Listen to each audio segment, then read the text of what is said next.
सिर्फ धर्म से आप पूरे राष्ट्र को संभाल नहीं सकते हैं। उसके बेसिस में है अर्थ। अगर प्रॉस्पेरिटी नहीं है, समृद्धि नहीं है, राजा इंद्रिय जय नहीं है, तो शायद धर्म नहीं आपको दिखे। चाणक्य प्रथम विद्या से चंद्रगुप्त मौर्य की सोचने की क्षमता, बुद्धि, मेंटल कैपेसिटी को बढ़ा रहे हैं, और उसके बाद वेदत्रयी, वार्ता और दंड नीति आ रही है।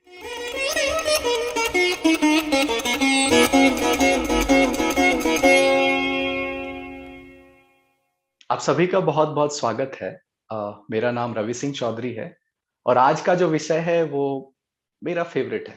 आचार्य चाणक्य की जो विद्याएं हैं, ठीक है, इनका जो इमेज बना हुआ है, हम बार बचपन से सुनते आ रहे हैं कि साम दाम दंड भेद है, जंगल में जो सीधे वृक्ष हैं उनको पहले काटा जाता है। इस तरह का जो है एक इमेज है चाणक्य का, कुटिल वाला इमेज, इसीलिए कौटिल्य नाम से आप सभी जान रहे हैं। लेकिन चंद्रगुप्त मौर्य को भी उन्होंने सम्राट बनाया है, राजा बनाया है और एक पूरे राष्ट्र का निर्माण किया है।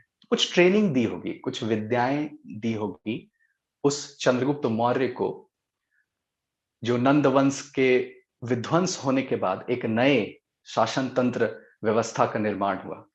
तो सबसे पहले तो एक डाउट मैं क्लियर करना चाहूंगा। ये जो शब्द है अर्थशास्त्र, इसको सीधा जोड़ा जाता है आचार्य चाणक्य से। इनका नाम जो है विष्णुगुप्त और कौटिल्य नाम से भी जाना जाता है और ये तक्षशिला से आते हैं। वहां पे पॉलिटिकल साइंस, राजनीति शास्त्र के प्रोफेसर हैं।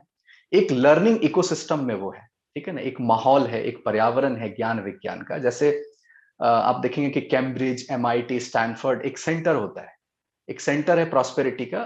तो उसी प्रकार भारत का जो सेंटर ऑफ प्रॉस्पेरिटी है, ज्ञान विज्ञान का जो केंद्र है, नालंदा है, तक्षशिला है। तो भारत की बुरी स्थिति देख करके, भारत के राष्ट्र एज अ राष्ट्र उसकी बुरी स्थिति देख करके वो अपने जन्मभूमि को आते हैं, पाटलिपुत्र। तो अर्थशास्त्र का उन्होंने निर्माण किया। तो अर्थशास्त्र में, अर्थशास्त्र के बारे में क्या लिखा हुआ है पहले वो जान लेते हैं। जनरली हम इकोनॉमिक्स शब्द से जोड़ते हैं आर्थिक व्यवस्था, इकोनॉमिक टर्म्स में हम अर्थशास्त्र को समझते हैं। तो आज अगर कंपेयर करें तो मैक्रो इकोनॉमिक्स है, माइक्रो इकोनॉमिक्स है, मतलब टैक्सेशन होगा, पॉलिसीज होगी, अर्थव्यवस्था को लेकर के एक पॉलिसी होगी। लेकिन अर्थशास्त्र में ये डेफिनेशन है कि मनुष्य की जीविका को अर्थ कहते हैं। वो बात सही है, जो हम वेल्थ बना रहे हैं, अर्निंग कर रहे हैं, वो अर्थ है, ठीक है। लेकिन मनुष्य युक्त भूमि को भी अर्थ कहते हैं। जैसे इंग्लिश में पृथ्वी का, इंग्लिश में EARTH, अर्थ, तो हिंदी में भी, संस्कृत में भी मनुष्य युक्त भूमि को अर्थ कह रहे हैं। और उस भूमि को प्राप्त करने और उसकी रक्षा करने के जो उपाय हैं, उसका जो निरूपण किया गया है, फॉर्मुलेशन किया गया है, वो शास्त्र कहलाता है अर्थशास्त्र, ठीक है। तो पावर सिस्टम, पूरी एक व्यवस्था का निर्माण हो रहा है, ये पूरा होलिस्टिकली हम इसे अर्थशास्त्र कह रहे हैं। इकोनॉमिकल सिस्टम एक पार्ट है उसका, ठीक है। तो ये रहा अर्थशास्त्र का जो एक्चुअल मीनिंग है, जो ग्रंथ में लिखा हुआ है चाणक्य के अर्थशास्त्र में। इसके बाद चार शब्द जो बहुत प्रचलित है सनातन में, धर्म, अर्थ, काम और मोक्ष, ठीक है।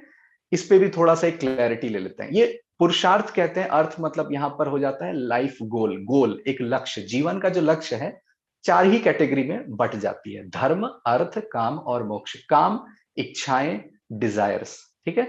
अर्थ उसको प्राप्त करने के लिए जो आप धनुक उपार्जन कर रहे हैं, जीव को उपार्जन कर रहे हैं, व्यवस्था की जो बात हो रही है। लेकिन इसके पीछे लगा है धर्म।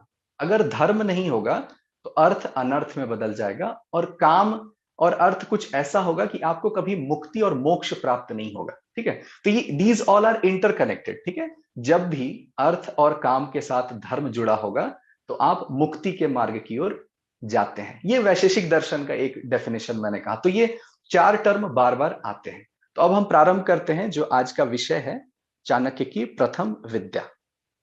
तो चाणक्य ने चार विद्याएं दी थी, ठीक है, इसीलिए विद्या चतुष्टय यहां पर लिखा हुआ है। चार विद्याओं का नाम है आणवीक्षकी, त्रयी, वार्ता, दंड नीति, ठीक है।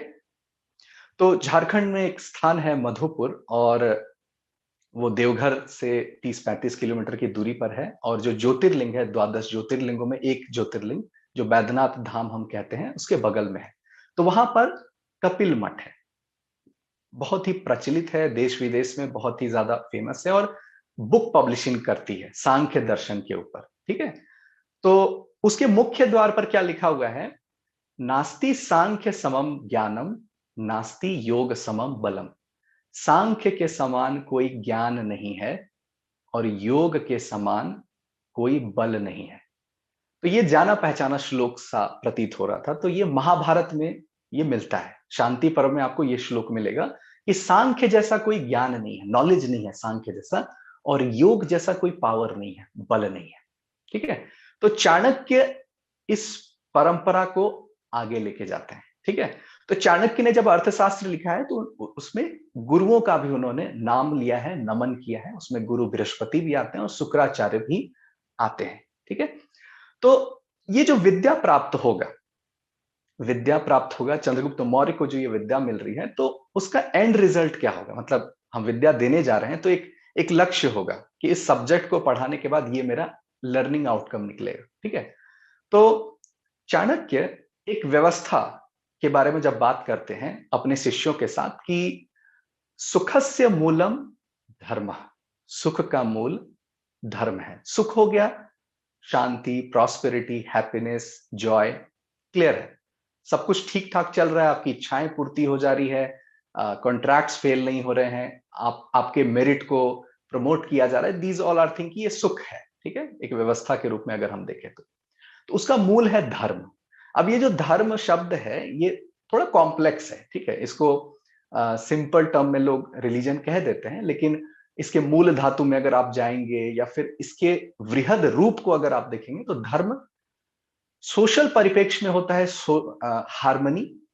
ठीक है, समता, कोई कॉन्फ्लिक्ट नहीं हो रही है, लोगों में मोरल ऑब्लिगेशन है, एथिक्स है, रिस्पॉन्सिबल है, अकाउंटेबल है, अपने कर्तव्यों को जान रहे हैं। तो जो भी कर्तव्यों का पालन कर रहा है तो हम कह रहे हैं कि वो धार्मिक है। ठीक है, उसको जो कर्तव्य असाइन किया गया है। ठीक है, और राजा के परिप्रेक्ष्य में धर्म का अर्थ हो जाएगा न्याय, जस्टिस, जो हम लॉ कहे जाते हैं, नियम कहते हैं। तो सुख का मूल क्या है? धर्म है। धर्म मतलब व्यवस्था सुचारू रूप से चल रही है। ठीक है, सब लोग अपने अपने असाइंड टास्क को कर रहे हैं, पालन कर रहे हैं। उसके बाद है धर्मस्य मूलम अर्थ। ठीक है, धर्म का जो मूल है वो अर्थ है, अर्थव्यवस्था। यहां पर अगर हम इकोनॉमिक सिस्टम, पावर सिस्टम को अगर हम समझे कि लोग अगर प्रॉस्परस हैं, लोग धन अर्जित कर पा रहे हैं, गरीब नहीं है, प्रॉस्पेरिटी की ओर बढ़ रहे हैं, तो वो उनमें धार्मिक होने की टेंडेंसी, एक्चुअल धार्मिक होने की टेंडेंसी जो है वो ज्यादा होगी। ठीक है, एंड अर्थस्य मूलम राज्यम, अर्थ का मूल है राज्य। ठीक है, अब कोई कंट्री का अगर स्टेट एग्जिस्ट नहीं कर रहा है, मतलब वो पावर वैक्यूम में, सिविल वॉर हो रहा है, system of form of government he decide नहीं हो पा रहा है कि ये डेमोक्रेसी है कि क्या है, मतलब युद्ध पे युद्ध चले जा रहे हैं और व्यवस्था ही नहीं है, तो वहां पर अर्थव्यवस्था भी नहीं होगी, वहां पर धर्म नहीं होगा और वहां पर सुख नहीं होगा। ठीक है, तो स्टेट का प्रेजेंस होना जरूरी है। यू सी, चाणक्य जो है, आप देखिए कैसे प्रॉस्पेरिटी से, धर्म से, फिर अर्थ से स्टेट तक आ गया। ना वो स्टेट का मूल क्या है? राज्य मूलम इंद्रिय जय। ऐसा राजा जो अपनी इंद्रियों को वश में रखा है, वो ऐसे स्टेट का निर्माण करता है जहां पर एक शानदार गुड गवर्नेंस वाली सिस्टम है, अर्थव्यवस्था आती है और सुख आता है। तो इस विद्या का लक्ष्य क्या है? एक लक्ष्य है इंद्रिय जय, लीडर का निर्माण करना, सेंसस को वश में रखने वाले लीडर का निर्माण करना, ये इस विद्या का एक लक्ष्य है।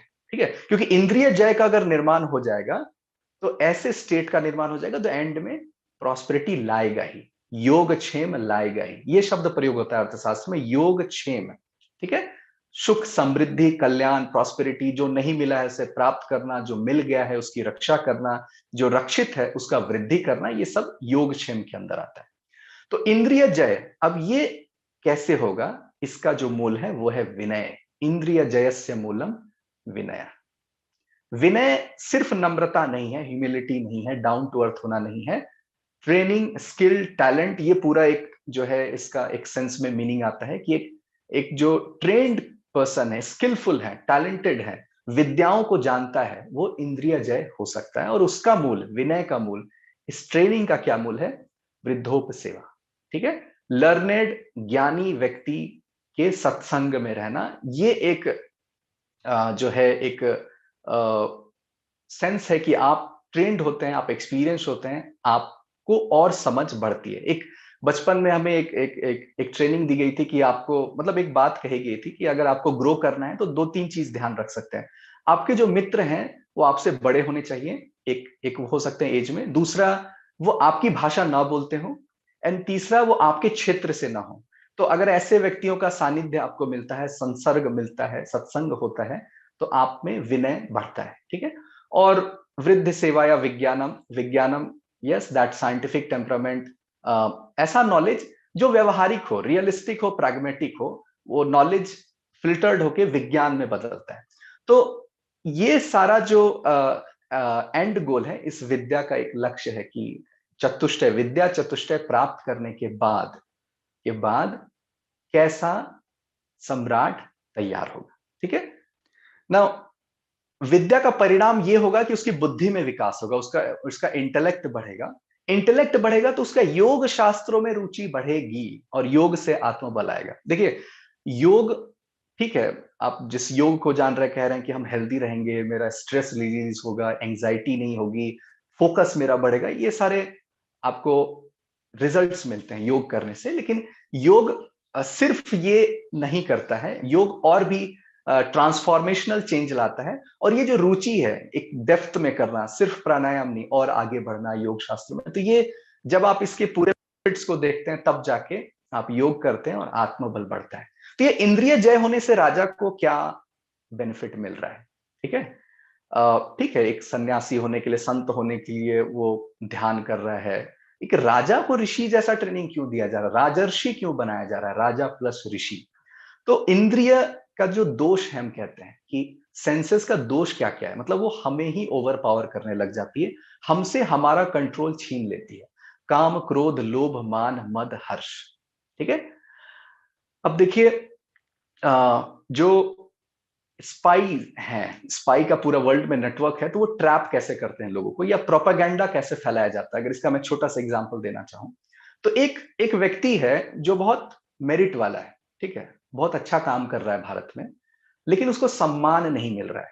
अगर उसे सम्मान नहीं मिल रहा और फॉरेन कंट्री उसको अपने कंट्री में बुला के अपनी टॉप यूनिवर्सिटी में उसको डेस्क दे दे, तो उसका जो अभिमान है वो बढ़ जाता है। उसको लगता है कि मुझे रिस्पेक्ट नहीं दिया गया मेरे कंट्री में, और देखो यहां पर मुझे इतना सम्मान मिल रहा है, मेरे पूरे जीवन के मेहनत को यहां रिगार्ड किया जा रहा है। अब ये जो व्यक्ति है ये माउथपीस बन सकता है आप ही के कंट्री के विरुद्ध, क्योंकि उसकी जो लालसा है, आकांक्षा है, वो फेमस होने की थी। उसको सक्सेस, उसको सब्जेक्ट में ठीक है मिला है, बट उसको लोग जाने, उसको सम्मान मिले।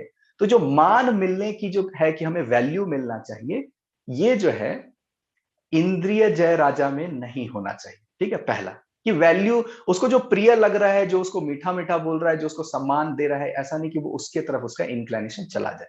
यस, लोभ नहीं होना चाहिए। जैसे आजकल के बहुत सारे कंट्रीज में प्रॉक्सी प्रेसिडेंट बैठा दिए जाते हैं, ठीक है, देश से उनको मतलब नहीं होता है, बट उनका पूरा पीढ़ियों का व्यवस्था कर दिया जाता है, बहुत पैसा वैसा खिला दिया जाता है। तो लोभ अगर है राजा में तो अपने देश को भी बेच सकता है, ये भी पॉसिबिलिटी है। क्रोध तो आप जानते ही हैं कि उसके क्या ड्रॉबैक्स हो सकते हैं। मद और हर्ष, ये जो फूल हार्डीनेस हम बोलते हैं कि एक्साइटमेंट में कुछ स्टेटमेंट दे देना, मतलब ये जो ओवर एक्साइटमेंट है, इमोशनल बैलेंस नहीं है चीजों को लेकर के, रिएक्शंस बहुत ज्यादा है, रिस्पॉन्ड करने की कैपेबिलिटी नहीं है, तो ये सारा राजा का गुण नहीं होना चाहिए, नहीं तो वो जजमेंट जो है उसकी अफेक्ट हो सकती है। तो चाणक्य यहां तक कहते हैं कि अपने शत्रु से घृणा मत करो, नफरत मत करो। ये योग में भी आता है कि शत्रु से घृणा नहीं करनी चाहिए, क्योंकि अगर शत्रु को टैक्टिकली, स्ट्रैटेजिकली आपको हराना है, तो उसमें वो इमोशनली आप उससे जो आप उस पर जो आपका गुस्सा है वो शायद पूरे सिचुएशन को बिगाड़ सकता है। तो आपको घृणा नहीं करनी है शत्रु से भी। तो ये सेंसस के ऊपर का जो बात है, एंड जो ट्रैप ट्रैप पैरामीटर्स है जो स्पाइस का है, जो हम बात करते हैं MICE, monetary, ideological, coercion and ego. ठीक है, या तो पैसे से ट्रैप किया जा सकता है, या आइडियोलॉजिकली आपका इंक्लिनेशन किसी और तरफ बढ़ाया जा सकता है, या कोहेर्सन, आपको मजबूरी में जबरदस्ती ब्लैकमेल करके करवाया जा सकता है, आइदर आप हनी ट्रैप हो गए, and last one is ego, कि आपके ईगो को ही कोई फीड कर करके आपको एक आपके राष्ट्र के विरुद्ध ही खड़ा कर दे। मतलब सिविल वॉर के लिए जो हम कहते हैं कि विपक्ष में एक ऐसा लीडर खड़ा कर दे जो ये MIC में फंस जाए, ठीक है, monetary ideological coercion and ego. सो इंद्रिय जय अगर है, अगर व्यक्ति इंद्रिय जय है, राजा है या वैद्य भी है, अगर आप चरक संहिता अगर देखेंगे वैद्य की क्वालिटी में, वैद्य भी इंद्रिय जय है। क्योंकि अगर वैद्य को लगा कि सामने वाला बहुत ज्यादा क्राइसिस में है तो मुझे पैसे लूटने का बहुत अच्छा मौका मिला है, ठीक है, तो लोभ अगर वहां पर आ गया तो वो एक अच्छा वैद्य नहीं होगा, ये आयुर्वेद डिसाइड कर रहा है। तो वहां पर आयुर्वेदाचार्य को भी इंद्रिय जय बताया जा रहा है। तो रामायण आप देखेंगे तो रामायण में जो वनवास हो रहा है, तो भगवान श्री रामचंद्र कह रहे हैं कि इस वन में आके मेरा काम और क्रोध मेरे वश में आ रहा है, ठीक है। तो ये जो चीज है कि भारत के जो राजा हैं वो इंद्रिय जय ही रहे हैं और इंद्रिय जय बनने की ही ट्रेनिंग उन्हें मिलती है। तो ये रहा विद्या का एंड गोल, और विद्या से क्या बेनिफिट हो रहा है, योग्य कौन है, ठीक है। अब हमको देखना भी है कि वो उस विद्या के लायक है कि नहीं है। चाणक्य ने चंद्रगुप्त मौर्य को बचपन में ही पहचान लिया था कि इसे मैं विजिगीषु बना सकता हूं। अभी देखेंगे विजिगीषु शब्द का मतलब, लेकिन वो राष्ट्र, भारत राष्ट्र अगर है तो उस पर चक्रवर्ती सम्राट के रूप में चंद्रगुप्त मौर्य क्यों हो सकता है। तो उसमें क्या क्वालिटी दिखती है, शुश्रूषा, जिज्ञासा, सुनने की जिज्ञासा, आप में क्यूरियोसिटी नहीं है तो गेम इज ओवर, मतलब आपको मन ही नहीं है, नहीं जानना है मुझे, ठीक है। मुझे अर्थशास्त्र क्यों जानना है, ये 2300 ईयर एगो है, बहुत प्राचीन शास्त्र है, क्या पता आज ये रेलेवेंट है कि नहीं, बहुत ओल्ड टेक्स्ट है, ठीक है, तो मुझे नहीं जानना। क्योंकि आज की पॉलिटिकल सिस्टम, आज के लोग, सब कुछ बदल चुका है, तो क्यों मैं अर्थशास्त्र को देखूं या चाणक्य को सुनूं। तो सुश्रुषा होनी चाहिए, श्रवणम, लिसनिंग कैपेसिटी ऑब्वियसली, ग्रहण, रिसेप्शन, जो कहा जा रहा है क्या आप उसको वैसे ही रिसीव कर रहे हैं जैसा कहा जा रहा है, या आपने बाइसेस प्रेजुडिस को लेके बैठे हुए और फिल्टर होके आप तक पहुंच रहा है। तो अगर ये फिल्टर विल्टर होके पहुंच रहा है, जो आपने जीवन भर ज्ञान अर्जित किया है, तो फिर समस्या है कि वो ज्ञान आप तक उस रूप में, उस तत्व रूप में नहीं पहुंचेगा। धारण, रिटेंशन होना चाहिए। सिर्फ समझ गए लेकिन व्यवहारिक नहीं है, वो फिर भूल जा रहे हैं, कनेक्टिंग द डॉट्स करने की कैपेसिटी नहीं आई अभी, तो धारण नहीं हो रहा है आपसे। देन विज्ञान, विज्ञान शब्द का अर्थ मैं बहुत ढूंढ रहा था, तो कई आचार्यों से बात करने के बाद एक एक बात है कि विशेष ज्ञान, मतलब विशेषण की भी विशेषता जो बतलाता है उसे हम विशेष कहते हैं। तो ऐसा ज्ञान जो सत्य से परिष्कृत है, टेस्टिफाइड है, वेरीफाइड है, एप्लीकेबल है इस मेटेरियलिस्टिक वर्ल्ड में, वो विज्ञान हो जाता है, ठीक है। ये मेटेरियलिस्टिक वर्ल्ड में, भौतिक जगत में आप इस नॉलेज को यूज कर सकते हैं। जो ज्ञान होता है वो मुक्ति के लिए, मोक्ष के लिए होता है, वो सेल्फ के लिए होता है, ठीक है। लेकिन जो विज्ञान होता है वो वेरीफाइड है कि हाँ ये सेट ऑफ रूल्स है, इसको हम अप्लाई कर सकते हैं। इसके बाद आप में ऊह पोह आएगा, तर्क वितर्क की क्षमता सही सही डेवलप होगी। अब अभी आप देखेंगे कि जो शुरुआत होती है किसी भी नॉलेज को लेने की, तो तर्क वितर्क से ही शुरुआत हो जाती है, ठीक है। सुषुषा नहीं है, जिज्ञासा नहीं है, सुनना नहीं है, ग्रहण नहीं करना है, धारण नहीं करना है, उस सब्जेक्ट की एक फंडामेंटल अंडरस्टैंडिंग नहीं है, एंड तर्क करने उतर गए। जैसे आयुर्वेद का अगर कोई बात करने लगे, नहीं आयुर्वेद तो क्राइसिस मैनेजमेंट नहीं कर सकता है, वो तो प्रिवेंटिव मैनेजमेंट ही करता है, उसमें उतनी कैपेसिटी नहीं है कि बीमारियों को ठीक कर पाए। तो ये हम लॉजिक लगा रहे हैं, जो हमारा एक सिंपल सा एक्सपीरियंस है देख के, हमारा वो साइंटिफिक फ्रेमवर्क या टेम्पलेट अभी मालूम नहीं है कि आयुर्वेद है क्या बेसिकली, ठीक है। तो सीधे तर्क वितर्क पे उतरना जो है वो एक अच्छे विद्यार्थी का लक्षण नहीं है। तो ये विद्या के योग्य कौन होगा। तो अब आते हैं जो विद्या है आज की। स्क्रीन पर 4 विद्या का एक आपको सेट दिख रहा है, उसमें से प्रथम ही आज बात करूंगा मैं, आन्वीक्षकी त्रयी वार्ता दंड नीति। तो जो इकोनॉमिक्स वाला पार्ट है, जिसको अर्थशास्त्र हिंदी में लोग कह दे रहे हैं, वो वार्ता शास्त्र है। संस्कृत में एक ऐसी व्यवस्था है कि एक शब्द के कई शब्द आते हैं कंटेक्स्ट को देख करके। जैसे धर्म का मैंने बताया कि कंटेक्स्ट को देख करके धर्म के अलग अलग अर्थ निकल कर आते हैं, ठीक है। तो वार्ता शास्त्र इज कृषि, पशुपालन एंड वाणिज्य, इसको हम कहते हैं वार्ता शास्त्र। ठीक है, ये जो पाठ है। त्रयी, ऋग्वेद, सामवेद, यजुर्वेद। ठीक है, अथर्ववेद का नाम नहीं है। अथर्ववेद चंद्रगुप्त मौर्य को नहीं बताया जा रहा है, उसकी शिक्षा दीक्षा नहीं दी जा रही है। ये महान संतों के पास है, साधुओं के पास है, क्योंकि अथर्ववेद का ज्ञाता आदि दैविक समस्याओं से, विपत्तियों से राष्ट्र की मदद करता है, वो अथर्ववेद का ज्ञाता होता है। उसके लिए वो एडवाइजर रख लेंगे या साधु संत जो है पूरे समाज में, उनके लिए अथर्ववेद है। राजा के लिए है ऋग्वेद, सामवेद, यजुर्वेद। ठीक है ना। हमारा कॉन्स्टिट्यूशन के कुछ फंडामेंटल राइट्स हम बोलते हैं या फंडामेंटल प्रिंसिपल्स हम बोलते हैं, तो उसमें देखते हैं फ्रैटर्निटी है, इक्वालिटी है, फ्रीडम वर्ड आता है। उसके बेसिस पर पूरा सोसाइटी का framework, political thought system, justice का थॉट सिस्टम, हमारे सोचने का जो आचार व्यवहार है, वो उस बेसिस पर आता है। तो राजा का जो धर्म और अधर्म की जो समझ होगी, वो जो सेंस आएगा, वो वेद से आएगा। ठीक है, तो वेद त्रय पूरा का पूरा 3 ग्रंथ आधार होगा राजा के परसेप्शन को बिल्ड करने का, क्या सही है क्या गलत है। वार्ता मतलब ब्लड लाइन ऑफ इकोनॉमी है, पूरा पैसे का जो बात हो रही है, इसका भी नॉलेज राजा को होना चाहिए। राजा को अगर इकोनॉमिक सिस्टम की समझ नहीं है तो वो अच्छा राजा नहीं बनेगा। चौथा दिख रहे हैं दंड नीति है, राजनीति, शासन तंत्र, ये अंत में बताया जाता है। ये जो चौथी विद्या, ये अंत में बताई जाती है। और दंड नीति ये इंश्योर करता है कि राजा की क्षमा, व्यक्ति की क्षमा और संत की क्षमा, ये तीनों अलग क्षमा होती है।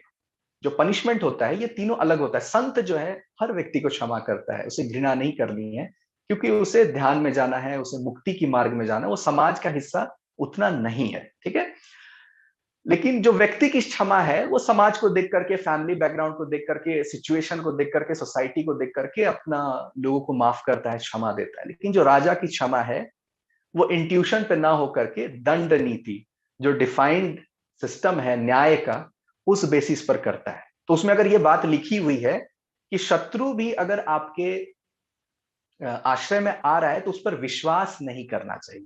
ठीक है, ये दंड नीति कहता है क्षमा नहीं कर देना चाहिए कि वो अतिथि रूप में है, आपके पास आया है। तो भारत में एक परंपरा रही है, जो अतिथि हम उसका सम्मान करते हैं, तो शत्रु भी आया है तो हम सम्मान करेंगे। तो ये, या उस पर अटैक नहीं करेंगे। तो जो मोहम्मद गौरी और पृथ्वीराज चौहान का है कि जो होता है सिचुएशन, तो उसमें आप देखेंगे कि क्षमा का आ रहा है। तो चाणक्य की दंड नीति कहती है कि ये चीज आपको नहीं करनी है। तो ये 2 3 4 ये विद्या जो आपने देख ली, लेकिन इस विद्या को समझने की कैपेसिटी और ड्राइव ना कर जाए राजा डिक्टेटर बनने की ओर, ड्राइव ना कर जाए राजा कुछ और ना बन जाए, उसके पहले उसके बुद्धि का विकास, उसके सोचने समझने की क्षमता डेवलप करने के लिए एक विद्या का रिक्वायरमेंट है, वो है आणविक्षकी। उसी राजा के पास एडवाइजर्स होते हैं, अमात्य होते हैं, मंत्री होते हैं। ठीक है, एक विभाग है वेपन का है, ठीक है, आर्म्स आर्म्स का है, एक बिजनेस का, एक एग्रीकल्चर का, एक माइंस का है, एक वाटर कैनाल रिवर सिस्टम का, एक है कि बॉर्डर सिक्योरिटी इश्यूज है। तो अलग अलग एडवाइजर्स हैं ना। राजा में तो ये कैपेसिटी होनी चाहिए कि ये जो एडवाइजर्स हैं, ये जो बात कर रहे हैं, एक तो राजा को समझ में आनी चाहिए। राजा एक्सपर्ट नहीं हो सकता सारे सब्जेक्ट्स का, ठीक है, लेकिन राजा को इतनी समझ होनी चाहिए कि ये चीज सही है या गलत है। डिसीजन मेकिंग करने के लिए आपको हर विषय का ज्ञान नहीं तो उसके फंडामेंटल्स तो आपको समझ में आनी चाहिए। तो वो कैपेबिलिटी बिल्ड करनी होगी। सोचिए एक ऐसा मंत्री है आज की अगर व्यवस्था में देखें, और उसको एजुकेशन का लॉन्ग टर्म इफेक्ट की समझ नहीं है। उसको लगता है जैसे कि माइंस में बहुत ज्यादा रेवेन्यू है, ठीक है, एजुकेशन में मुझे क्यों इन्वेस्ट करना है, ठीक है। तो या उसके जो एडवाइजर्स है वो एडवाइस किए जा रहे हैं कि नहीं आपको राज्य में ऐसी करनी चाहिए, तो आप देखिए कितनी अच्छा व्यवस्था आती है, लेकिन वो रिसीव नहीं कर पा रहा है उस बात को। वो जो मंत्री है नहीं रिसीव कर पा रहा है, तो क्या पॉलिसी मेकिंग या पॉलिसी एग्जीक्यूशन उस दिशा में हो पाएगी। तो राजा में सब्जेक्ट्स को ग्रहण करने की कैपेसिटी होनी चाहिए। ये अलग अलग सब्जेक्ट, साइंस भी होगा उसमें, ठीक है, बिजनेस भी होगा उसमें, उसमें सोसाइटी भी होगी, साइकोलॉजी ऑफ पीपल भी होगा, बहुत सारे सब्जेक्ट्स को समझने की क्षमता होनी चाहिए। तो जो राजनीति शब्द है, जैसे इंडियन एडमिनिस्ट्रेटिव सर्विसेज एक समय तक ये रहा था कि जो आईएएस बन गया, ठीक है, वो लाइफ का बहुत बड़ा सक्सेस है उसके लिए, ठीक है, उसने एग्जाम क्वालिफाई कर दिया। तो राजनीति का अभी सबसे बड़ा सक्सेस क्या है? पावर में आ जाना, ठीक है, टिकट मिल जाना, ये राजनीति का। तो राजनीति इसी के अराउंड ज्यादा होती है कि जो एग्जिस्टेंस है कि मुझे पावर से कोई हटा ना दे। तो राजनीति इसी के अराउंड चल रही है। लेकिन एक्चुअल में राजनीति ये है कि जब आप पावर में आएंगे तो आप योगक्षेम कर पा रहे हैं कि नहीं, पूरे राष्ट्र का जो है वो वृद्धि समृद्धि कर पा रहे हैं कि नहीं, उसको राजनीति कहते हैं। और राजनीति राजनीतिज्ञ सारे सब्जेक्ट्स का ज्ञाता नहीं होगा, लेकिन सारे सब्जेक्ट्स समझने की जो क्षमता है वो होगी।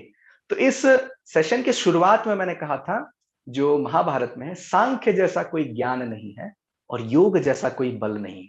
तो योग से तो आत्मबल आ गया, ठीक है, बट ये जो नॉलेज को समझने की कैपेसिटी है वो सांख्य से आ रही है, जो आन्वीक्षिकी का एक पार्ट है। ठीक है, आन्वीक्षिकी के 3 पार्ट है, सांख्य, योग और लोकायत। तो इलॉन मस्क पे एक बार जब मैं देख रहा था कि इस बंदे को इतनी ज्यादा समझ कैसे है, ये इतना ज्यादा इनोवेटिव कैसे हो सकता है, सीरियल एंटरप्रेन्योर बना हुआ है, तो ये सोचता कैसे है। तो ये पता चला कि एजुकेशनल बैकग्राउंड में इंजीनियरिंग वाला पार्ट अगर हम नहीं बात करें, हम अगर साइंस की बात करें, तो फिजिक्स में ये पीएचडी की ओर जा रहा है और कहता है कि काउंटर इंट्यूटिव अंडरस्टैंडिंग मुझे फिजिक्स पढ़ने से मिली। तो फिजिक्स तो साइंस हो गया, बट उसको पढ़ने के दौरान उसमें ये कैपेबिलिटी आई कि जो चीज काउंटर इंट्यूटिव है, जो ऑब्वियस नहीं है कि जीवन में ऐसा भी हो सकता है क्या, इन चीजों को समझने का और कुछ अलग सोचने का, रियलिटी डिस्टॉर्शन फील्ड क्रिएट करने की जो कैपेसिटी है, वो ये फिजिक्स में आगे पढ़ने के बाद इलॉन मस्क को आ रही है। तो एक राजा को भी सन्यास के लिए या मुक्ति के लिए ट्रेनिंग नहीं दी जा रही, वो तो करना ही है उसे, उसका जब सन्यास धर्म आएगा, लेकिन उसमें सांख्य दर्शन अगर उसने समझ लिया तो उसकी कैपेबिलिटी, थिंकिंग कैपेबिलिटी बढ़ जाती है। ठीक है, उसकी कैपेसिटी, मेंटल कैपेसिटी, बुद्धि को स्थिर रखने की क्षमता, एक एक एक ड्रास्टिक सिचुएशन में, क्राइसिस के टाइम में अपने माइंड को स्टेबल रहने की क्षमता ऐसे व्यक्ति को आ सकती है जो सांख्य दर्शन का ज्ञाता है।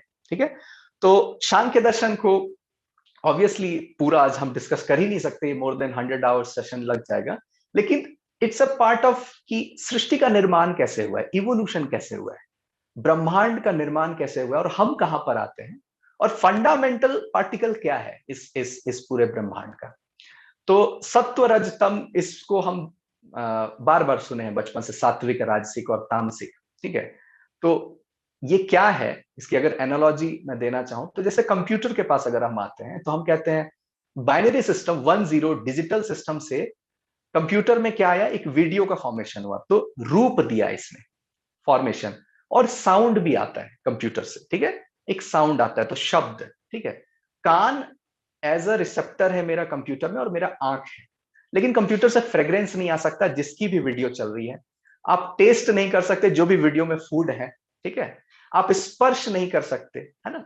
तो आप देखिए जो कंप्यूटर है वो डिजिटल सिस्टम है, वो बाइनरी है, तो उसने तीन दो ही चीजों का निर्माण कर पाया वो सृष्टि में। ठीक है, जो भी हमारे सेंसेस हैं, 5 सेंसेस है ना, आंख, नाक, कान, जिह्वा, त्वचा जो हम कहते हैं, तो सत्व रज तम ये टर्नरी सिस्टम, ये 3 चीजों का कॉम्बिनेशन, और इसी के परम्यूटेशन एंड कॉम्बिनेशन से सारी चीजें बनी हुई हैं। और पांचों तन्मात्राएं आपको दिखती हैं, पांचों जो हम रिसीव करते हैं सेंसरी ऑर्गन्स। तो फूड में भी बात होती है, व्यवहार में भी बात होती है, अलग अलग जगह ये सात्विक वर्ड बार बार आने लगता है। तो ये जो अंडरस्टैंडिंग है सांख्य दर्शन की, और यहां पर आप देखेंगे कि मन जो है वो महत के बाद इवॉल्व हो रहा है, अहंकार के बाद इवॉल्व हो रहा है। इसका मतलब मन को कंट्रोल बुद्धि कर सकती है, तो बुद्धि का जो प्रयोग करेगा वो बुद्ध हो जाएगा, और बुद्धि का प्रयोग जो नहीं करेगा वो बुद्धू हो जाएगा। तो ये अभी बहुत सिंपलिस्टिक एक्सप्लेनेशंस मैं दे रहा हूं, बट सांख्य दर्शन पूरे डेप्थ में एक एक एलिमेंट को अगर हम समझने की कोशिश करेंगे तो मेरे में जो क्रियोसिटी है और मेरा जो परसेप्शन है जीवन को देखने का, वो बदलने लग जाता है। पुरुष और प्रकृति को अगर आप समझने लगे, शिव और शक्ति को समझने लगे, तो सांख्य दर्शन से सोचने की क्षमता, परसेप्शन, दर्शन जीवन का डेवलप हो रहा है। योग पे मुझे बात करने की जरूरत नहीं है, लेकिन यहां पर जो तीसरा जो अनवीक्षिकी में आ रहा है वो लोकायत आ रहा है, चारवाक। चारवाक दर्शन वेद विरुद्ध माना जाता है, ऐसा दर्शन शास्त्र जो पसंद नहीं किया जाता भारत में। ठीक है, तो ये चंद्रगुप्त मौर्य को क्यों सिखाई जा रही है, ठीक है, ये जानने वाली बात है कि एक नास्तिक ज्ञान जो है चंद्रगुप्त को क्यों दिया जा रहा है। तो एक कमजोर व्यक्ति एक समाज में जब उसके साथ कुछ बुरा होता है, वो कष्ट से अगर गुजर रहा होता है, तो वो ये एक न्यायिक व्यवस्था का रिकॉल करता है कि जीवन पाप और पुण्य पे निर्धारित है। सामने वाले के साथ भी बुरा होगा जिसने मेरे साथ बुरा किया है, क्योंकि एक है कोई सुप्रीम परमात्मा जो ये सारे जस्टिस सिस्टम को देख रहा है। ठीक है।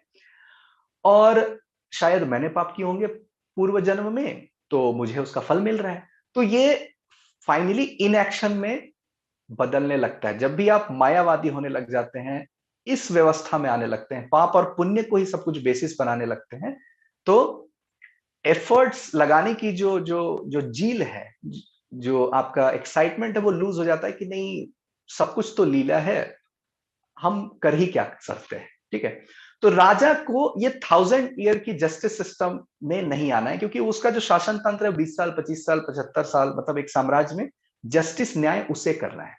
तो कुछ पाप हो रहा है समाज में, तो वो व्यवस्था, उसका जो पाप का फल है, वो न्यायिक व्यवस्था कर रही है, जुडिशियरी कर रही है, पुलिस कर रही है। ठीक है। तो वहां पर विघ्नहर्ता कौन है? स्टेट है। अगर कुछ क्राइम हुआ, इमीडिएट क्राइम हुआ, तो हम बोलेंगे कि एक एक एक चार्वाक दर्शन वाला व्यक्ति ये कहेगा कि पाप तो शरीर ने किया है, तो अगले जन्म में उसे क्यों फल मिलना चाहिए? इस शरीर को ही फल मिलना चाहिए, इस मन को ही यहां पर उसका पनिशमेंट मिलना चाहिए। तो वेद त्रयी तो बताया जा रहा है चंद्रगुप्त मौर्य को, ऐसा नहीं कि उसे नास्तिक ही बनाया जा रहा है, लेकिन वेद त्रयी के बाद भी न्यायिक व्यवस्था के लिए, जस्टिस सिस्टम के लिए उसको ये बताया जा रहा है कि विघ्नहर्ता स्टेट है। और गणपति जो है, जैसे हम भगवान गणेश को कहते हैं, तो गणराज्य का जो ईश है वो गणेश हो गया। तो भारत में भी ये परंपरा रही है कि भारत का जो राजा रहा है उसे हम विष्णु का अंश कहते हैं। आप छत्रपति शिवाजी के बारे में पढ़ लीजिए, भगवान श्री रामचंद्र तो है ही अवतार। ठीक है। तो जितने भी राजा हुए उन्हें कहा जाता है कि वो विष्णु के एक अंश हैं। तो एक ऑथोरिटी हो जा रही है। तो पाप और पुण्य जो है, जो एक एक फ्रेमवर्क जो था कई जन्मों का, वो उसको रिड्यूस करके भौतिक जगत में लाया जा रहा है कि अभी हमें इस न्याय का फैसला, न्याय करना है। तो आप देखिएगा कि जो इमेज है भारत की, कहते हैं कि अरे भारत में अध्यात्म ठीक है, लेकिन लोग स्केपिस्ट हैं, लोग मेटेरियलिस्टिक नहीं है। लेकिन यहां पर चाणक्य जो है ये इंश्योर कर रहे हैं कि राजा जो है एक व्यवहारिक रूप से न्याय करने में सक्षम रहे। और वैसे भी जो सांख्य और योग का ज्ञाता हो जाएगा, वो वैराग्य उसको प्राप्त होने लगता है, तो वो कहीं शासन को छोड़ के ना चला जाए। ठीक है। तो ये काउंटर बैलेंस करने के लिए उसके दर्शन को, उसके पर्सपेक्टिव को, लाइफ के पर्सपेक्टिव को, कि चार्वाक की भी कुछ अच्छी बातें हैं जो राजा को ट्रेनिंग में मिलनी चाहिए। ठीक है। तो योगक्षेम जो मैंने बात की थी कि सुख, समृद्धि, कल्याण, ठीक है, ये योगक्षेम है, ये लक्ष्य है कि राष्ट्र का हमें योगक्षेम करना है। और राजा कैसा होगा? विजिगीषु। ठीक है। तो हमने शब्द सुना है राजा, फिर सुना है महाराजा, चक्रवर्ती, सम्राट। विजिगीषु इसके एक लेवल ऊपर हो गया। विजिगीषु इन ऑलवेज कांस्टेंट मोड, जिसमें विजय की एक्सट्रीम उत्कंठा है, जो आत्मबल से युक्त है, जो अर्थशास्त्र कह रहा है कि भूमि को वो प्राप्त कर रहा है तो उसकी रक्षा कर रहा है, उसकी वृद्धि कर रहा है, कॉन्करर है। ये जो है विजिगीषु है। और उसमें कितने प्रकार के बल हैं? आत्मबल, जो कहां से प्राप्त हुआ? योग से। ठीक है। ज्ञान बल, कोश बल, विक्रम बल, दंड नीति का आश्रय, द्रव्य प्रकृति से संपन्न, रिसोर्सेस, नेचुरल रिसोर्सेस ऑब्वियसली उसके पास होने चाहिए, तभी वो विजिगीषु बन सकता है। तो एक बार अगर मैं रिकॉल करना चाहूं कि आज जो हमने बात की चाणक्य के बारे में, तो चाणक्य जो है जो तक्षशिला से आ रहे हैं, वो ऐसी व्यवस्था को देखते हैं जहां पर अधर्म बहुत फैल रहा है, प्रजा दुखी है।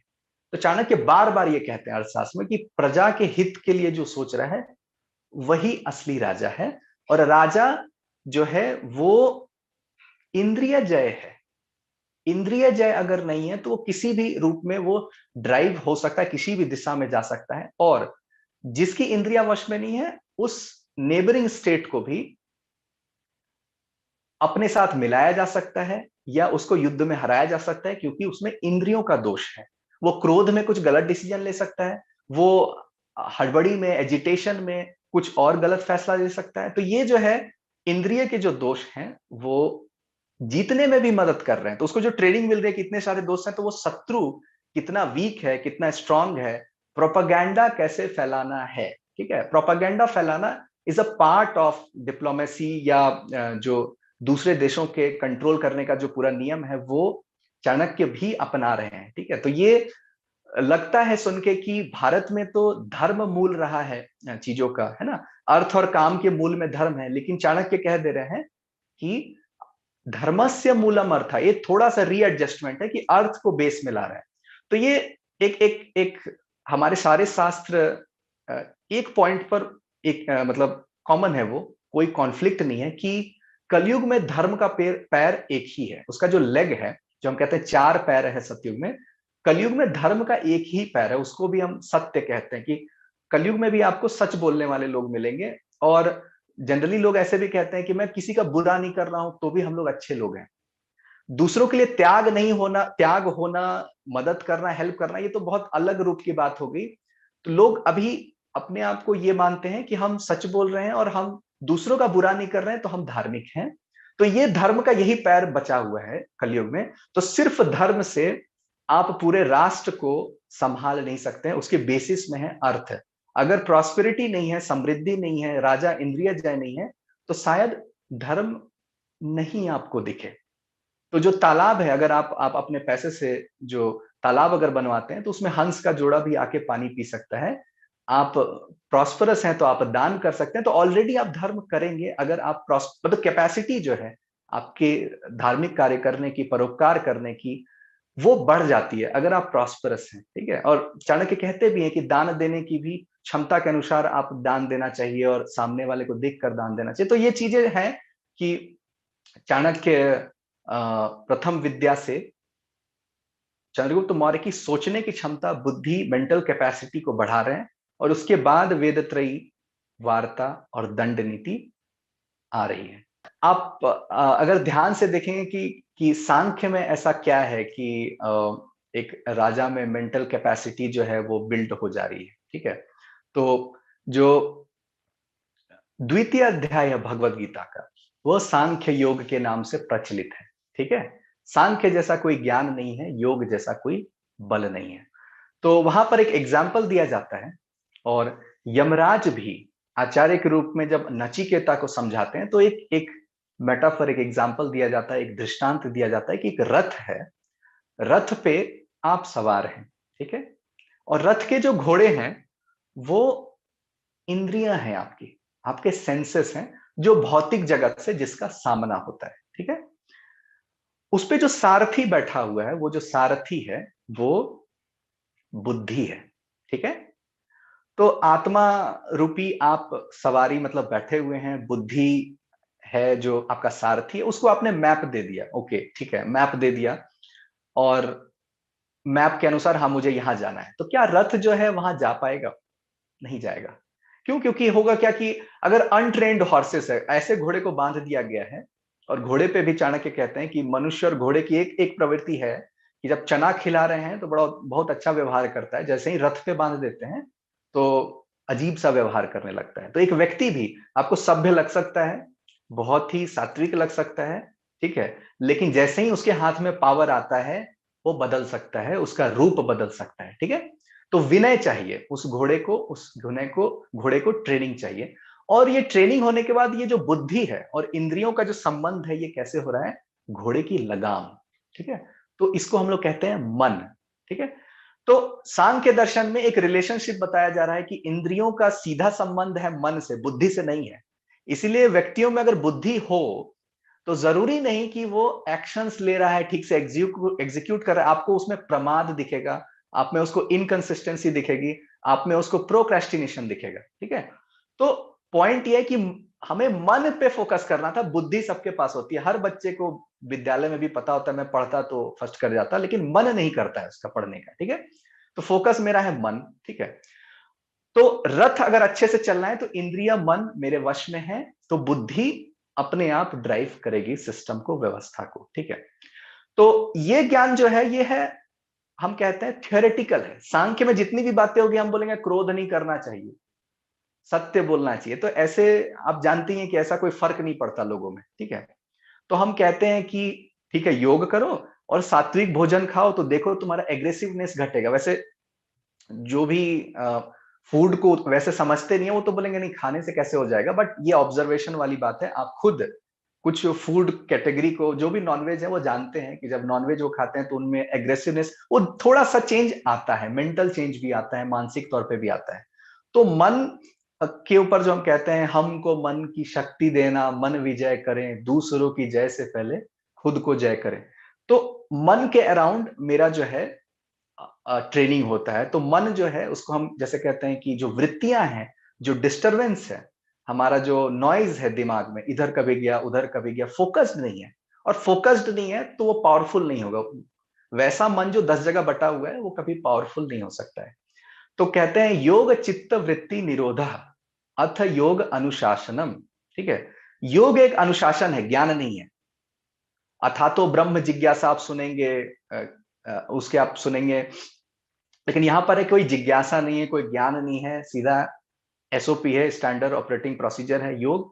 और इससे चित्त की वृत्तियां जो है वो रिड्यूस होती हैं, सेसेशन होता है, रुकता है, निरोध होता है। तो जब भी आप ये इंद्रियों के अनुसार डिसीजन लेने लगते हैं, जैसे कि आपने कोई भोजन देखा और आपको मन कर गया खाने का, आपने पहले से डिसाइड नहीं किया था कि मुझे वो भोजन खाना है, तो इंद्रियां देखा और उसका जो रिलेशनशिप बना, वो जो इमेज बना माइंड में, उससे मेरा मन बदला और मन से फिर मैंने एक डिसीजन लिया। तो इंद्रियों के हिसाब से हमारा डिसीजन ज्यादा चलता है। किसी ने कुछ बोला, हमारे कान में गया, फिर उसके अनुसार मेरा मेंटल परसेप्शन बना और फिर हमने कुछ और बोल दिया, ठीक है। तो इंद्रियों से सारा डिसीजन आप लेंगे और ये बोलेंगे कि आज मेरा मूड नहीं कर रहा है ये, तो मैं ये नहीं करूंगा। तो मूड पे जीवन जब आप छोड़ते हैं मन पे, तो वो घोड़े जो है, घोड़ों को छोड़ दोगे, आपकी जो खाना है, घास खाना है, चना खाना है, आपको जिधर जाना जाओ, तो रथ जो है किसी एक जगह नहीं पहुंचेगा, ठीक है। तो योग भी आपके आत्मबल को बढ़ाने के लिए, आपको पावरफुल बनाने के लिए, आपको मानव से महामानव, इंद्रिय जय बनाने के लिए, सम्राट बनाने के लिए एक set of standard operating procedure ये आपको करना है। और लेकिन उसके प्रति हमारा इंक्लिनेशन, हमारी कंसिस्टेंसी कभी नहीं आएगी अगर हमें उसका ब्रॉडर बेनिफिट नहीं पता है। तो ये कब हो रही है, जो हम कह रहे हैं शुरुआत में मैंने कहा कि वृद्धों सेवा, वृद्धों के पास, लर्नेड मैन के पास जीवन का सार जब आप उनसे जानते हैं, समझते हैं, एक्सपीरियंस करते हैं। आप टेक्स्ट नहीं पढ़ रहे हैं, आपकी ट्रेनिंग हो रही है एक्सपीरियंस लर्नेड मैन के पास। तो आप में रुचि बढ़ रही है। क्या रुचि बढ़ रही है? स्वाध्याय करने की, शास्त्रों को पढ़ने की। तो शास्त्रों को पढ़ने से हम कहते हैं हमारा पड़ोसी कौन है, हमारे माता पिता कौन है, हमारी अपब्रिंगिंग कैसी है, हमारे मित्र कौन से, ये सारे लोग मिलके हमारा डिसीजन लेते हैं या डिसाइड करते हैं कि हम क्या बनेंगे। आप वही होते हैं जो आप 5 लोगों के साथ समय बिताते हैं।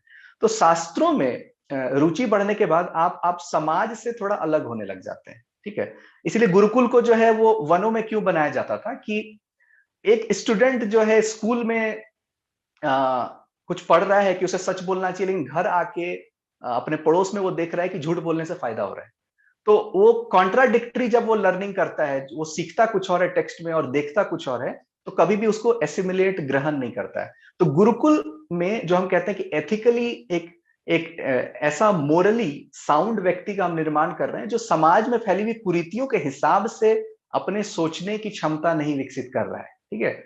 समाज में जो चल रहा है उसके अकॉर्डिंग हम मेंटल परसेप्शन अगर बना के गए तो हम वो साधारण व्यक्ति बनते हैं, लौकिक व्यक्ति बनते हैं। हम कभी विजनरी नहीं बन सकते, हम लीडर्स नहीं बन सकते। तो लीडर्स और विजनरी बनने के लिए आपको अवेयरनेस लेवल बढ़ानी पड़ती है, आपकी ऑब्जर्वेशनल लेवल बढ़ानी होती है। आप चीजों को क्या दूसरे एंगल से देख सकते हैं, क्या आप में पूर्व पक्ष है क्या, ठीक है। जो हम कहते हैं उत्तर पक्ष की, ठीक है, मुझे मेरा परिप्रेक्ष्य तो समझ में आ रहा है, सामने वाला जो कह रहा है उसकी समझ है क्या मेरे में, जो हम कह रहे हैं, ठीक है। जैसे सोशलिस्ट और एक कैपिटलिस्ट दो डिबेट कर रहे हैं, दोनों को एक दूसरे का पता नहीं है, एक अगर हम कहें तो वो जो डिबेट है वो कहीं नहीं जाती है फिर। तो योग जो शास्त्र है वो आपकी बौद्धिक क्षमता को बढ़ा रहा है, लेकिन उसमें अग्रसर होने के लिए आपकी रुचि होनी चाहिए, और वो रुचि, वो फ्रेमवर्क सांख्य से आ रही है, ठीक है। और सांख्य में एक एक ये भी बात आती है कि एक कॉस्मिक इंटेलिजेंस होता है, मतलब एक चेतना होती है जो जो ब्रह्मांड की एक चेतना है, जिसको हम कहते हैं महत तत्व है। उसके अंदर अहंकार होता है, उसके बाद सारे एलिमेंट्स का निर्माण होता है, और लास्ट में पंचभूतों का निर्माण होता है। लास्ट में इन चीजों का निर्माण होता है। तो कोई एक कलेक्टिव इंटेलिजेंस है, एक चेतना जैसी भी चीज होती है। तो जब भी इस तरह की समझ आने लग जाती है, तो राजा का जो दृष्टिकोण है वो थोड़ा बदलने लग जाता है। ठीक है, और वो शुद्ध होने लग जाता है, वो इंद्रिय जय होने लग जा रहा है। तो ये चीजें गुरुकुल से तो होते ही जा रही है, लेकिन उसकी न्यायिक कैपेसिटी, निर्णय लेने की कैपेसिटी और नॉलेजेस को समझने की कैपेसिटी जो वो इन विद्याओं से आ रही है। तो वार्ता पे जो मैंने बात की थी वो एक्चुअल में इकोनॉमिक्स है। जो इकोनॉमिक्स टर्म में अगर हम बात करें तो अर्थशास्त्र एक सही शब्द नहीं होगा, ठीक है, अर्थशास्त्र आप कह सकते हैं, लेकिन वो वार्ता शास्त्र बेहतर है अगर हम उसे कहें तो। ठीक है, और अथर्ववेद पे मैंने बात की कि वो राजा नहीं उसका ज्ञाता है, क्योंकि जो दुख होता है वो तीन तरह का दुख होता है, आदि दैविक, आदि भौतिक और आध्यात्मिक। इन तीनों का ही समाधान हमें करना होता है। वैसे सांख्य दर्शन में बताया जाता है कि सांख्य दर्शन का ज्ञान होने पे आप ये तीनों दुखों को कंट्रोल कर सकते हैं। आदि दैविक मतलब प्राकृतिक आपदाएं, कोविड एक आदि दैविक प्रॉब्लम है, ऐसा प्रॉब्लम जो आप अपने इस्टेब्लिश्ड रिसोर्सेज से उसको सीधा सीधा सॉल्व नहीं कर सकते। डिजास्टर आ गया कोई, तो वो सॉल्व करने की कैपेसिटी अथर्ववेद के ज्ञाता में है। चाणक्य चंद्रगुप्त मौर्य में ये मेरिटोक्रेसी की भी बात जो है बहुत पुश कर रहे हैं कि हमें मेरिट को प्रमोट करना चाहिए, हमें हमें रिवॉर्ड करना चाहिए, हमें पनिश करना चाहिए, और अपने इंट्यूशन का या हमारा जो एक वैल्यूज होता है लाइफ का, उसके बेसिस पर राजा को डिसीजन नहीं लेना है। वो आधार हो सकता है, बट डिसीजन मेकिंग में दंड नीति जो संविधान है उसके बेसिस पर जो है वो डिसीजन लेना है। तो कॉन्फ्लिक्ट अगर हो जाए कि नीति शास्त्र में क्या है, धर्म शास्त्र में क्या है और अर्थशास्त्र में क्या है, तो मानेंगे किसको? ऐसी सिचुएशन आ सकती है कि एक कॉन्फ्लिक्टिंग सिचुएशन है, तो हम मानेंगे अर्थशास्त्र को। ये भी चाणक्य कह रहे हैं कि जब भी कोई कॉन्फ्लिक्टिंग सिचुएशन है तो अर्थशास्त्र जजमेंट के लिए, आखिरी न्याय के लिए अर्थशास्त्र को हम रेफर करेंगे। ठीक है, तो अर्थशास्त्र के विषय के बारे में मैंने बात कर दी कि एक्चुअल में उस भूमि को जीतने का उपाय है जहां पर मनुष्यों का निवास है। ठीक है, और थोड़ा सा आपको ये लगेगा कि एक्सपेंशनिस्ट हैं चाणक्य। ठीक है, और ऑब्वियसली मगध साम्राज्य जो है उसका एक्सपेंशन किया ही गया है, और राष्ट्र को मजबूत करने के लिए पूरी पूरी व्यवस्था बनाई गई है। तो राजा इसमें सेंटर है। आप देखेंगे अगर सप्तांग मॉडल पे जो बात होती है अर्थशास्त्र में, राजा ही इसका आधार है, और उसी के अराउंड जो हम कहते हैं कि उसके बाद अमात्य आते हैं, फिर जनपद, दंड, दुर्ग, कोश और मित्र, एलाइज। ठीक है, एलाइज जो है ये राष्ट्र का ही पार्ट है, ये अलग नहीं है राष्ट्र से। जो आपके मित्र राष्ट्र हैं, क्योंकि वही आपके बुरे वक्त में आपको सपोर्ट करते हैं। तो इस तरह की लर्निंग लेके चंद्रगुप्त मौर्य जो है वो आगे बढ़ रहा है, योग से अपने आप को, अपने आत्मबल को बढ़ा रहा है, सांख्य से ज्ञान बल को बढ़ा रहा है, उत्साह से विक्रम बल को बढ़ा रहा है, कोष से, ट्रेजरी से कोष बल को बढ़ा रहा है। ठीक है, तो ये सारे बलों को अर्जित करके वो एक सुदृढ़ राष्ट्र का निर्माण कर रहा है। तो एक मेरी क्यूरियोसिटी ये रही थी कि आप ये देखिए कि एक बड़े राष्ट्र का निर्माण कहां से हुआ। तो हम कहें कि अच्छा, चंद्रगुप्त मौर्य एक राजा बना, उसका निर्माण किसने किया? आचार्य चाणक्य ने। और आचार्य चाणक्य कहां से आ रहे हैं? तक्षशिला से। तो आप देखिएगा कि जब से नालंदा और तक्षशिला का डिक्लाइन हुआ है, वो खत्म हुआ है, भारत का डिक्लाइन आपको दिखेगा। और जब से कैम्ब्रिज का उद्भव दिखेगा आपको 800 साल पहले, तब से आपको वेस्ट का उद्भव दिखेगा। तो इकोसिस्टम जो है मतलब इंस्टीट्यूशनल जो हमारा बिल्डअप है, हमारे जो इंस्टीट्यूशंस हैं, उस पर कैसे लोग बैठे हुए हैं, क्या इंद्रिय जय लोग बैठे हुए हैं कि प्रोपेगेंडा के लिए काम कर रहे हैं, कि पैसे के लिए कुछ भी कर दे रहे हैं, ठीक है, या मान के लिए कर रहे हैं, प्रमोशन के लिए कर रहे हैं, या है ना, मतलब या किसी क्रोध में कर रहे हैं, या उन्हें सम्मान नहीं मिला इसलिए कर रहे हैं। तो ये जो चीज है कि कार्य करने की क्षमता, मेरिटोक्रेसी सबसे अच्छी तब आएगी जब आपको अवार्ड की आकांक्षा नहीं है, आपको कोई रिगार्ड करे या ना करे, आपको अपने कर्म के प्रति बहुत ज्यादा रुझान है। तो ऐसे इंस्टीट्यूशनल लीडरशिप अगर आप बिल्ड कर रहे हैं तो बहुत ही तगड़े राष्ट्र का निर्माण करेंगे। लेकिन ये किसी इंस्टीट्यूशन में बिल्ड होगा, किसी इकोसिस्टम में बिल्ड होगा जो तक्षशिला रही, और उनको आना पड़ा पाटलिपुत्र, क्योंकि भूमि के प्रति जो उनका लगाव है, उनका जो प्रेम है, वो प्रतिलक्षित होता है कि पूरा राष्ट्र ही विध्वंस उसका ना हो जाए, और फिर जो यवन है, जो हम कह रहे हैं, यवन जो है पूरे राष्ट्र को ही अपने हक में अपने साथ ना मिला ले, और यहाँ की फिर संस्कृति और पूरी जो ज्ञान विज्ञान है वो पूरा नष्ट ना हो जाए। तो आप सोचिए कि ये कोई पॉलिटिकल कंसल्टेंट नहीं है, एडवाइजर नहीं है, ठीक है, लेवरेज लेके आए हुए नहीं है कि बहुत लर्नेड है, पूरा का पूरा स्क्रैच से राष्ट्र का निर्माण कर रहे हैं। यू सी, मतलब एक व्यक्ति डिसाइड कर रहा है और 10-15 साल लगा रहा है कि, और वो ये भी इस साइकोलॉजी को जानता है कि आतंकवादी जैसे है वो उसको बच्चों को ही बनाया जाता है, और एक एक राष्ट्रवादी, एक बहुत तगड़ा इंद्रिय जय लीडर भी एक बच्चे को ही बनाया जा सकता है, क्योंकि उसमें रिसेप्शन है, उसमें ग्रहण धारण करने की क्षमता है, और वो समाज के एक्सपीरियंसेस को लेके अपने पर्सपेक्टिव को नहीं बिल्ड किया है, ठीक है। तो दीज थिंग्स आर देयर, मतलब और ये वीडियो जब यूट्यूब पर भी आएगी तो उसके लिंक में आपको एक फीडबैक फॉर्म भी मिलेगा कि आई वॉज थिंकिंग कि ऐसे लाइक माइंडेड लोग क्या कलेक्टिवली पूरे भारत में जुड़ सकते हैं, एंड इन लेटर डिकेड क्या ऐसा कुछ बिल्ड हो सकता है जिसमें इस तरह की जो भी बातें हैं शास्त्रों में, और ऐसी बातें जो आज के टाइम में भी व्यवहारिक है, बहुत क्लियर दिख रहा है। जो मैंने बात की कि स्पाइस जो है वो ऐसे ही ट्रैप करते हैं लीडर्स को, MICE, monetary, ideological, coercion and ego, ठीक है। तो इससे इम्यून लीडर को तैयार किया जा सकता है, और वो शक्ति है आन्वीक्षिकी में, त्रयी में, वार्ता में, दंड नीति में। Thank you so much. Megha ji का प्रश्न है आपसे कि आचार्य विष्णुगुप्त पे कौन सी पुस्तक उन्हें पढ़ना चाहिए? ओके, अगर हिंदी भाषी है आप तो बेहतर है। तो काशी में जो चौखंबा पब्लिकेशन है, वाचस्पति गैरोला द्वारा लिखी हुई पुस्तक जो है अर्थशास्त्र, वो मैंने पढ़ी थी। उसके बाद RP कांगले की जो पुस्तक है, ये एक एकेडमिक वर्क है, लेकिन इंग्लिश में है, तो इंग्लिश में होने से कुछ शब्दों का जो है डायरेक्ट इंग्लिश ट्रांसलेशन नहीं हो सकता है, तो थोड़ा सा मीनिंग बदलता है, बट एकेडमिक वर्क बहुत शानदार है। और नेट पे archive.org में जो आपको मिलती है वो आर्कियोलॉजिकल सर्वे ऑफ इंडिया की जो है आपको बुक मिलती है, टेक्स्ट मिलती है, ठीक है। एंड ये भी मैं बताना चाहूं कि 110 साल से कुछ ज्यादा हुए हैं जो ये ग्रंथ भारत में प्राप्त हुई है। इसका मतलब ये था कि भारत में जो भी लीडर्स हुए, फ्रीडम फाइटर्स हुए, उनके पास चाणक्य का वो जो ज्ञान है वो पहुंचा नहीं था, ठीक है। तो भारत का फ्रेमवर्क इनके अकॉर्डिंग नहीं हुआ। 700-800 साल से ये पुस्तक थी ही नहीं, ठीक है, भारत में, ठीक है। सिर्फ साम दाम दंड भेद ये जो शब्द प्रचलित हैं, सीधे वृक्षों को पहले काटा जाता है, तो ये सारा जो लोक में प्रचलित है वो ज्यादा दिखा, बट ग्रंथ नहीं मिला था। ये 110 ही साल हुए हैं, ठीक है। तो ये जो 3 बुक मैंने नाम ली है, ये बहुत ही अच्छी पुस्तक है। और वैदिक यौगिक पॉडकास्ट जो है मेरा स्पॉटिफाई, आप वहां पर सुन सकते हैं जो मैंने एक्सप्लेनेशंस दिए इन ग्रंथों में, जो भी बातें लिखी हुई है। जी, इनका दूसरा प्रश्न है कि अलछेंद्र और यावन परंपरा पर क्या कहना चाहते हैं आप? कुछ आपका कुछ विषय पे कुछ बताना चाहते हो आप?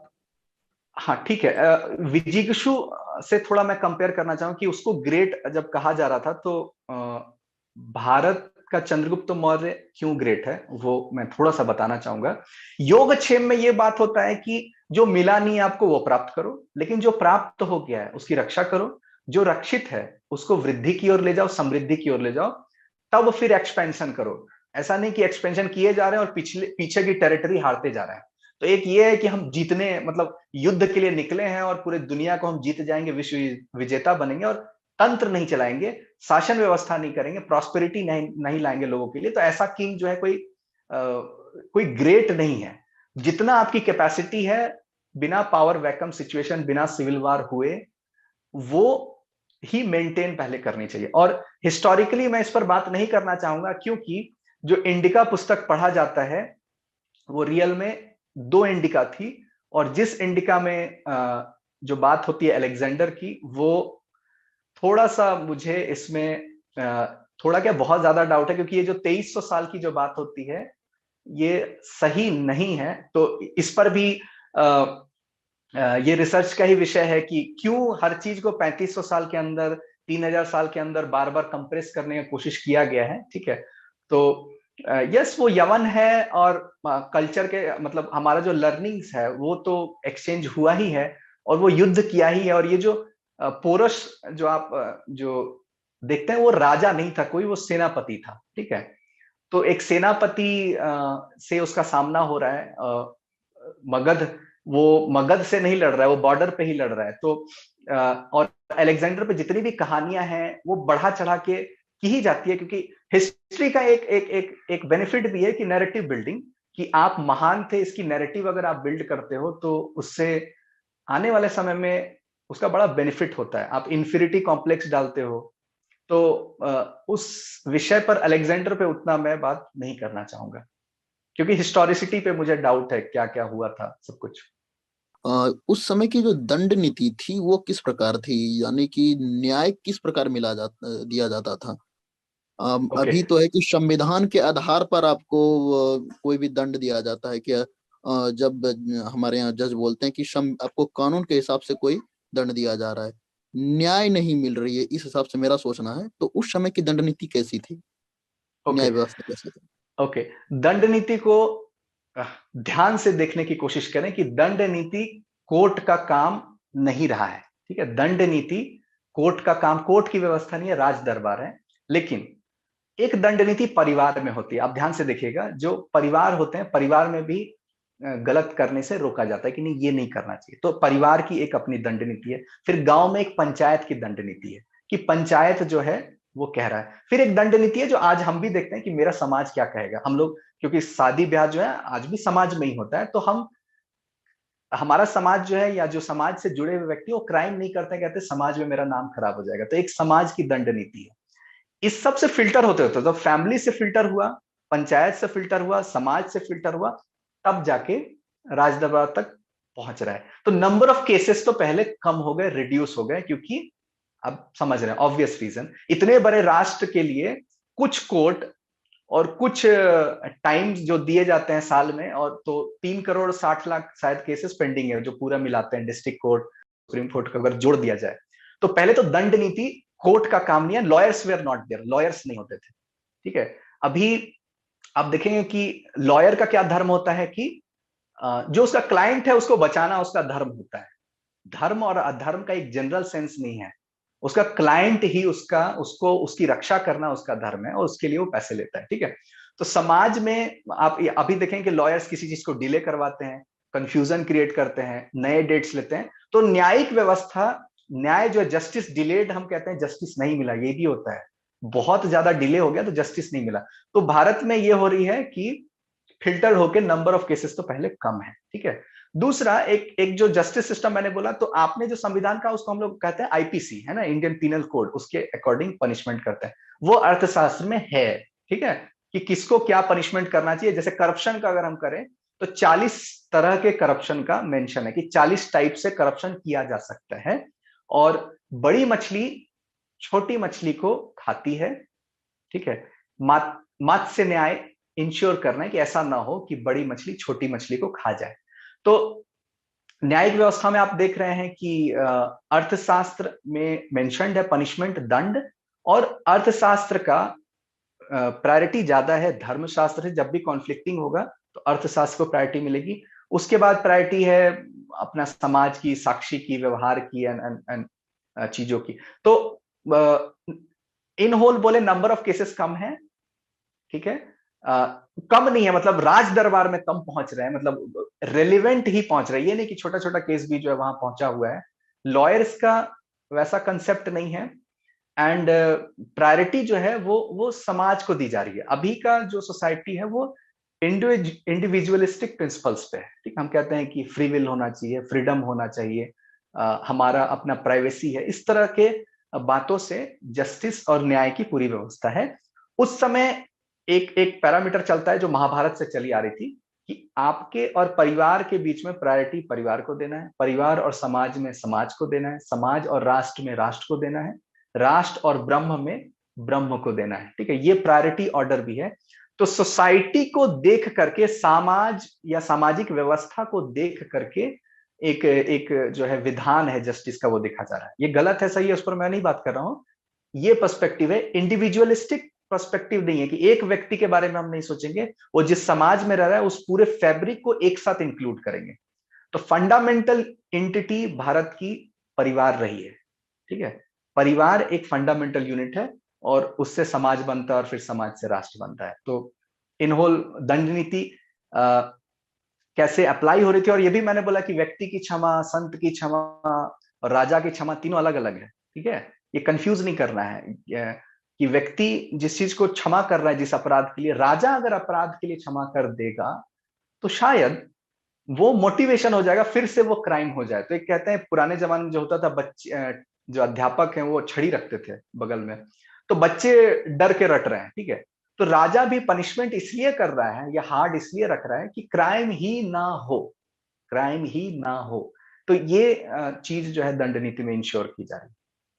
रवि सिंह जी, जो आपने जैसे एग्जांपल दिया था जो नचिकेता के केस में, जिसमें इंद्रियों और मन और बुद्धि के संदर्भ में, तो उसमें थोड़ा कंफ्यूजन था कि जैसे मतलब जो इंद्रियों का भी कंट्रोल है या मन का भी कंट्रोल है, वो जैसे बुद्धि से स्टार्ट होगा, तो इस ऑर्डर में है। तो जैसे बुद्धि सबके पास होती है, तो वो मैं सुन के थोड़ा कंफ्यूज हुआ कि जैसे कि बुद्धि जितनी पावरफुल होगी, स्ट्रांग होगी, उतना ज्यादा मन वश में रहेगा और फिर इंद्रिया जैसे वश में रहेंगे। ये थ्योरेटिकल अंडरस्टैंडिंग हुई कि बुद्धि अगर किसी व्यक्ति में है तो उसका मन वश में है, उसकी इंद्रिया वश में है, ठीक है। लेकिन इससे हो नहीं पाएगा, मतलब ये जानने से, जैसे हम बोल रहे हैं कि सच बोलना चाहिए, तो ये होगा नहीं, ठीक है, सिर्फ बोलने से। व्यवहारिक क्या योग है, तो योग का मैंने बोला था कि योग चित्त वृत्ति निरोध है। चित्त की वृत्तियों का, चित्त कहते हैं मन, बुद्धि, अहंकार, इसके कॉम्बिनेशन को चित्त कहा जाता है, ठीक है। मन, बुद्धि और अहंकार को मिला करके कहा जाता है चित्त। तो चित्त का जो डिस्टरबेंस है, ठीक है, डिस्टरबेंस है, उसकी जो प्रवृत्ति है, कभी ये हो गया कभी वो हो गया, मतलब डेप्थ में बात कर सकते हैं, बट ये जो डिस्टरबेंस है, सेल्फ कंट्रोल नहीं है हमारे में, ठीक है, आत्मबल नहीं है। तो उसी के लिए योग का पूरा शास्त्र लिखा गया, और उसमें पहला आता है यम और नियम, उसके बाद आता है आसन और प्राणायाम। तो अगर आप सीधा प्राणायाम करने जाएंगे तो समस्या हो सकती है। समस्या क्या, मतलब आप एक तो इनकंसिस्टेंट होंगे, रेगुलर नहीं होंगे, बैठ नहीं पाएंगे। बहुत लोग होता है योग कर रहे हैं, बैठ नहीं पा रहे हैं 20 मिनट, क्षमता नहीं है बैठने की। तो यम नियम जो हम बात करते हैं कि अहिंसा होना चाहिए, मतलब थॉट प्रोसेस में जो हम कह रहे हैं अहिंसा, ठीक है, सत्य होना चाहिए, तप होना चाहिए, स्वाध्याय होना चाहिए, पढ़ते रहना चाहिए योग के बारे में, सांख्य के बारे में जब आप पढ़ रहे हैं।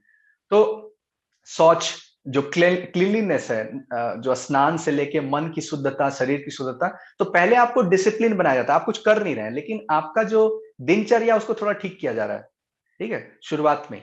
तो दिनचर्या ठीक होने से आपका क्या होता है कि आप में हम कहते हैं कि सात्विकता अगर बढ़ती है शरीर में, तो शरीर थोड़ा स्थिर होता है, मतलब आसन भी आपके लिए सुखपूर्वक होगा। बैठेंगे तो आप आराम से आधा घंटा सुखासन में बैठ सकते हैं, जो हम कह रहे हैं पद्मासन है। आसन जब आप जो है उसको जीत लेते हैं, आसन आपके लिए बड़ी बात नहीं रह जाती है, तो प्राणायाम बहुत सही होता है। तो प्राणायाम एक स्थिर शरीर में जब आप करते हैं तो प्राणायाम होता है, और प्राणायाम को जीतने के बाद प्राण के नए आयाम को जो आप अचीव करते हैं तो प्रत्याहार मिलता है, और प्रत्याहार को ही हम लोग कहते हैं अपने इंद्रियों को अपने में समेटना। तो ये पांचवा स्टेप प्रत्याहार है। तो प्रत्याहार पहुंचने के लिए यम नियम जो है वो आसन और प्राणायाम, ये आपको पहुंचना है। हाँ, इसके बाद की जो जर्नी है वो संतों के लिए है, जो हम कहते हैं धारणा, ध्यान, समाधि, जो अष्टांग मार्ग में लास्ट 3 है।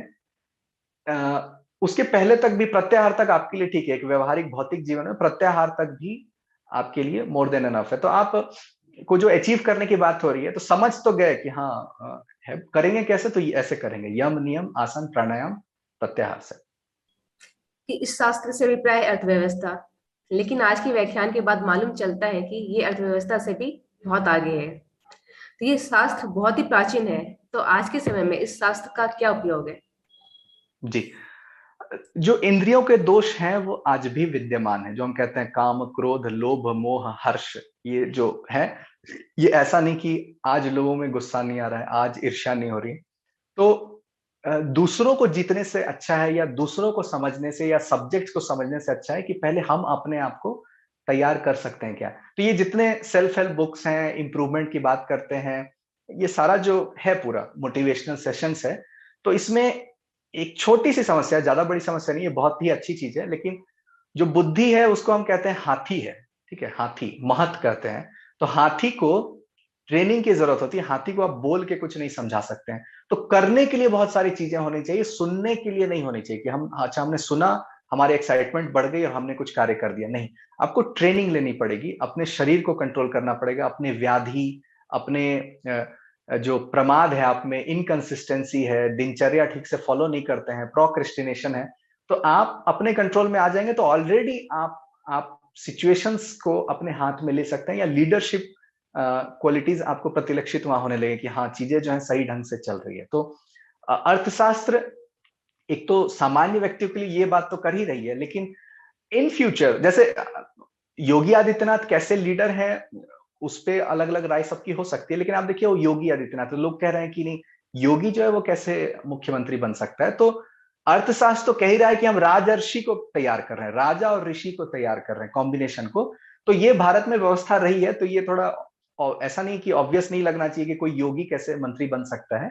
तो ये जो है आपको अर्थशास्त्र, पावर सिस्टम, इंस्टीट्यूशंस के लीडर्स, ऐसे लीडर्स जिनका दृढ़ निश्चय है, जिनको कोई हिला नहीं सकता है, जिनको प्रोपेगेंडा और नैरेटिव अपने साइड इंक्लाइन ना कर दे, ठीक है, नैरेटिव का उन पर प्रभाव नहीं पड़ेगा, वो फैक्ट वाले होंगे, वो ऊह पोह वाले होंगे, वो विज्ञान तत्व वाले होंगे, उनमें हमेशा शुश्रूषा होगी, हमेशा वो सरफेस को देख करके डिसीजन नहीं लेंगे, वन लाइनर लॉजिक को देख करके जजमेंट नहीं बैठाएंगे, है ना। तो उनका जो डेप्थ है वो भी बढ़ता है। तो ये सारी चीजें अर्थशास्त्र जो है वो सिखाती है। और भी कई चीजें हैं अर्थशास्त्र में, 15 अध्याय हैं टोटल, 6000 श्लोक हैं, ठीक है। सो सीखने के लिए इसमें बहुत कुछ है।